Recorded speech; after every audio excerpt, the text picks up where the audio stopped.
Со 80 гласа за, Собранието вечерва ја донесе одлуката за пристапување кон измени на Уставот на Република Македонија. Покрај 72 пратеници од владеачкото мнозинство за пристапување кон изменување на Уставот, гласа и пратеници од ВМРО, ДПМН и коалицијата, меѓу кои Сашо Василевски, Љубен Арнаудов, Елизабета Канчевска-Милеска, Владанка Авировиќ, Крсто Муковски, Зекир Рачмиловиќ и Емилија Александрова. По барањето на координаторот на пратеничката група на ВМРО ДПМН Драган Данев, по електронското гласање се вршеше и поединечно гласање, кој ја покаже истата поддршка за уставните измени. Премиерот Зоран Заев на пресконференцијата, која ја одржа доцна вечерва во Собранието, денот го нарече историски.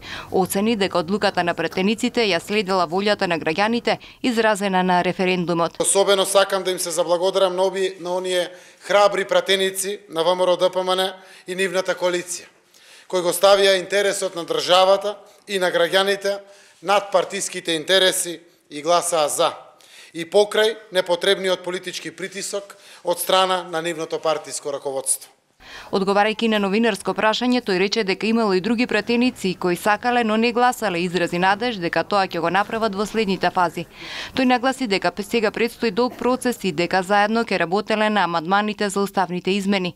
Инаку цел ден се чекаше на собраниската седница на која се очекуваше да се гласа за пристапување кон уставните измени согласно договорот од Преспа.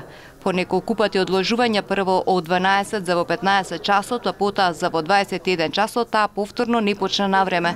По целодневните одложувања на седницата и гласините за тоа, дали обезбедено или не мнозинството, генералниот секретар на ВМРО Игор Јанушев од партиското седиште обвини дека се случувала вистинска драма во Собранието. Тој тврдеше дека структури на власт и, како што рече, структури кои одработувале за оваа власт вршеле жестоки уцени, закани и притисоци врз пратениците од ВМРО ДПМН и коалицијата за подобра Македонија. Инаку ова е прва фаза од постапката за измена на Уставот. Во втората треба да се утврдат нацрт амандманите и за тоа е неопходно просто мнозинство или 61 глас. Третата и последната фаза е усвојување на амандманите, зашто е потребно двотретинско мнозинство или поддршка од најмалку 80 пратеници.